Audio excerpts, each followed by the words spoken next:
Federal investigators are trying to figure out what caused a deadly Amtrak derailment in the middle of rush hour. I'm Kenneth Craig in DuPont, Washington, with a look at the scene. And breaking traffic news on this Tuesday morning, a dense fog advisory out there slowing things way down, and that's not all either. Darby right now watching a huge pothole that has damaged at least a dozen vehicles in just the last hour. He'll tell you where that is coming up next. A link between Facebook and feeling depressed. Yep, it is the real deal. A surprising admission from Facebook. We have your take on it. Children who lost a parent to war are coming together for a week of fun right here in Texas. We're taking you inside the program that's lifting spirits this holiday season. Good morning. The Wortham Center remains closed. We get an update to find out what exactly is going on in there and how they can prevent it from flooding in the future. KHOU 11 News This Morning starts now. And welcome everybody to a foggy Tuesday morning. Look at that, a live look from our tower cam this morning. Usually from that shot you'd see downtown Houston, but this morning our view is very blocked. A few lights out there you can see through the fog. Thanks for waking up with us at 6 o'clock. I'm Russ Lewis. I'm Brandy Smith in for Lisa. We're going to get to Darby to talk about conditions out there, but first we want to check in with Brooks, who's in for Cheetah. Brooks, how long are we thinking this fog is going to stick around? Well, we're going to see it through at least the mid-morning, Brandy. The other part of the story is it's warm outside. Here we are, Thursday, the first day of winter, and it's already close to 70 degrees. We're going to see highs today in the mid-70s. The fog sticking with us for at least the next 4 hours, so heads up on that. It's light in some areas, but it's very heavy in others. Here's a spot where it's a little bit heavier in Sugar Land. Dense fog advisory in effect till 10, not just for us, but for the entire region, the entire Sun Belt, all the way to Florida. The last time I saw a dense fog advisory this expansive was before an Arctic cold front. It's like old man winter's inhaling tropical moisture before exhaling some icy, wintry breath.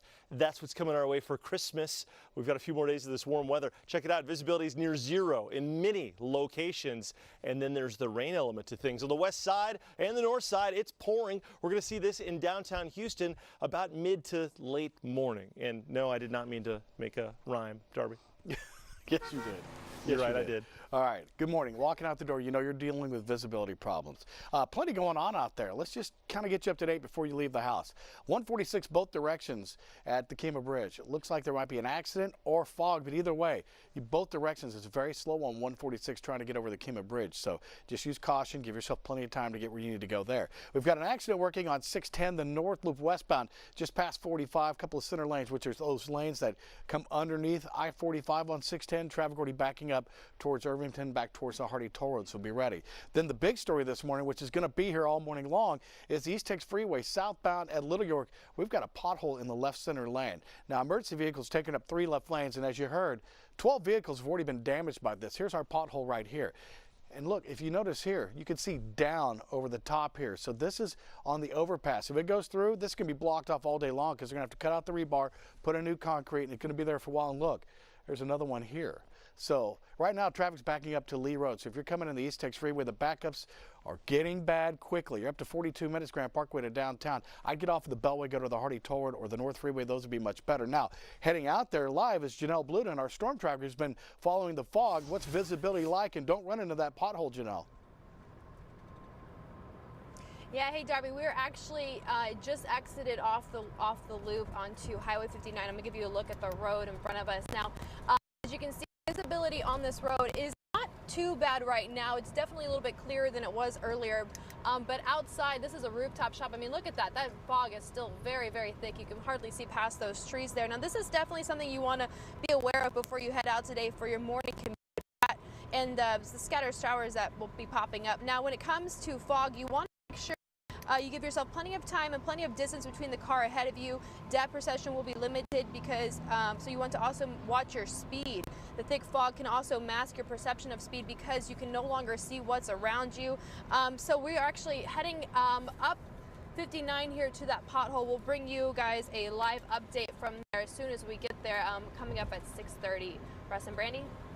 Okay, we'll look for you then, Janelle. Thank you for the pictures there from the road this morning. At 6:03, while you were sleeping, crews started removing damaged train cars from the scene of a deadly Amtrak derailment in Washington state. Yeah, we're also getting some brand new information this morning about what happened right before that wreck. Overnight, the NTSB said it downloaded the recordings from one of the train's black boxes. It shows the train was moving at 80 miles an hour on a 30-mile-an-hour track, and then it derailed as it hit the curve there. You see the animation of what happened. Kenneth Craig is joining us from DuPont, Washington now with an update on this investigation. Kenneth, good morning.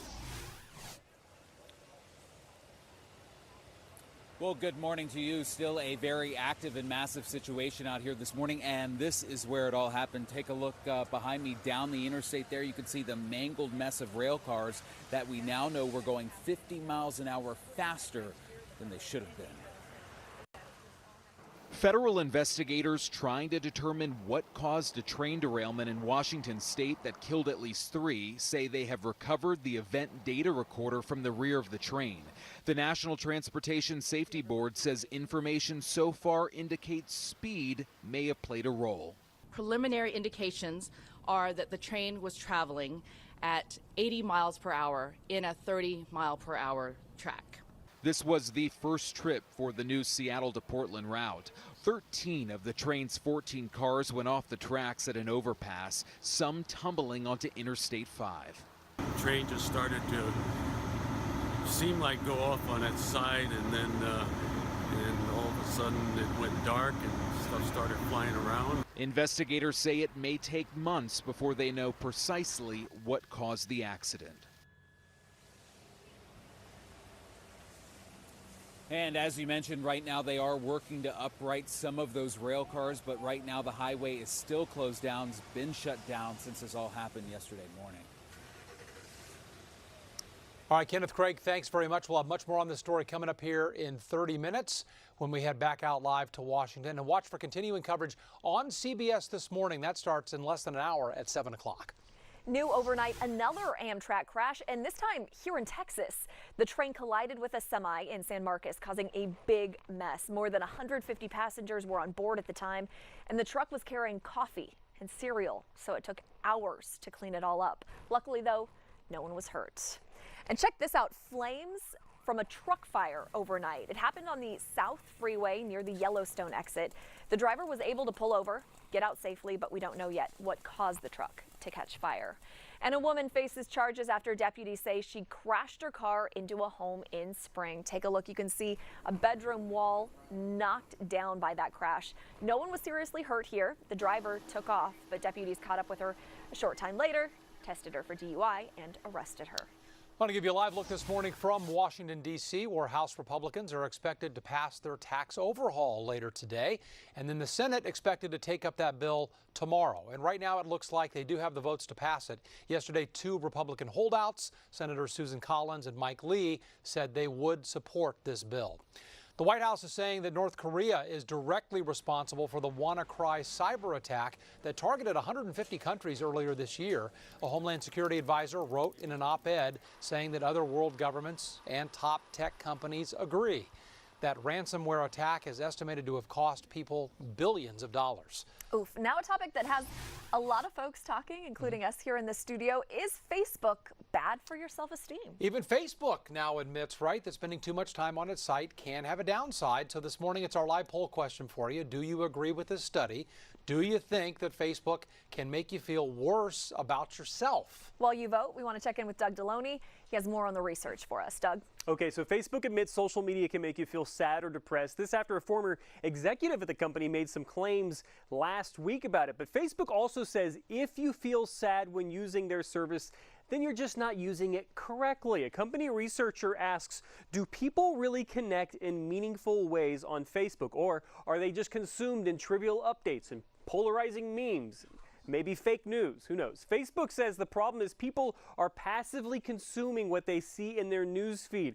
A study from UC San Diego and Yale found that people who clicked more on links and clicked like on posts, they reported at the end of the study worse mental health. So now Facebook says it is going to focus more on social interaction and less about how much time you spend on the site. I think part of the reason is they're a little bit fearful of comments like this. Linda says, you know what's really good for you? Deactivating Facebook. And there was a lot of that banter, guys, whenever that Facebook executive made the claim that it makes you feel sad. So Facebook doesn't want people to leave. They want to fix the problem, though. And they say that it's more about connecting one-on-one, especially in times of need. And I think we saw Facebook at its best during Hurricane Harvey. Sure. In instances like that, breaking news, when people need to reach out for help, that's when it's at its best. And Facebook says it's going to capitalize on that now. Right. And then we've also seen it at its worst in other times. Right, so. exactly. All right, thank you very much, Doug. We want to check in with Brooks now. It's 6:09 and it is foggy out there, like pea soup. Right. Some spots it's so dense that you can't even see the highway signs. So obviously take it easy. I'd give yourself an extra 10 or 15 minutes. I know it's hard to get out the door sometimes, but if you got to get there on time, trust me, you'll need that extra time. Darby will tell you about some big problems too on the Eastex Freeway northeast of town. Check this out though, live view from Sugar Land. You can see that fog, 67 degrees. Dense fog advisory, not just for us in Houston, but all the way up to Dallas and all the way east to Georgia and Florida. Very unusual to wake up to 20% of the country or over 60 million people in the same boat we are. Misery loves company, so you can rest easy this morning. If Facebook doesn't get you depressed, maybe the fog will. This will make you feel better. Hey, we got zero visibility at Bush right now, quarter visibility at Hobby. It's actually kind of a mystical morning out there. It's very pretty if you're out there doing an early dog walk, and it's warm as well considering the time of year. Temps around 65 to 70 degrees. Darby, coming up, we're going to track rain chances on the increase through the day today and then a cool down for Christmas. All right, thanks a lot, Brooks. All right, well, the fog is a problem out there. You're going to have visibility problems. Plus, we've got problems you need to know about that you're going to be driving in the fog. Over on the far southeast side, 146 both directions, Akima Bridge, you've got an accident and probably fog as well. I'm seeing delays both ways on 146 trying to get over the Akima Bridge. It looks like traffic's getting through, but you can see the backups going northbound are way heavier than the southbound side, but it's heavy both directions. Then we have an accident working on 610, the north loop as you head westbound just past I-45. At least two center lanes are blocked off, and I'm hearing this is a pretty serious accident. If so, they might have to block off all of 610. Right now, traffic's backing up towards the Hardy Toll Road. It will continue to build, and we'll keep an eye on that. But if you're going 610 westbound coming off 45 or 69, just expect those heavy-duty delays. And then the big story is our pothole. Eastex Freeway southbound Little York, at least 12 cars damaged by this pothole right here. Now, they've got TxDOT coming out to take a look at this, and hopefully they can just patch it and get it open, but it's on an overpass. They might have to cut, and this could take all day long. Traffic is backing up probably back to about the tollway if you're coming in on the Eastex Freeway. You're close to an hour, Grand Parkway into town now. I'd get off at the tollway, take it over to the Hardy Toll Road 45. You'll be doing yourself a huge favor, trust me. Thank you, Darby. It is 6:11 now. We're checking in on the Wortham Theater this morning after it suffered just some catastrophic damage from Hurricane Harvey. Sherry Williams is out there to show us the repair work that's underway. Plus a special ride for military families this holiday season, how the Snowball Express is bringing them together and bringing hope down the line. And Disney this morning catching some heat for its new addition to the Hall of Presidents. Does this really look like President Trump?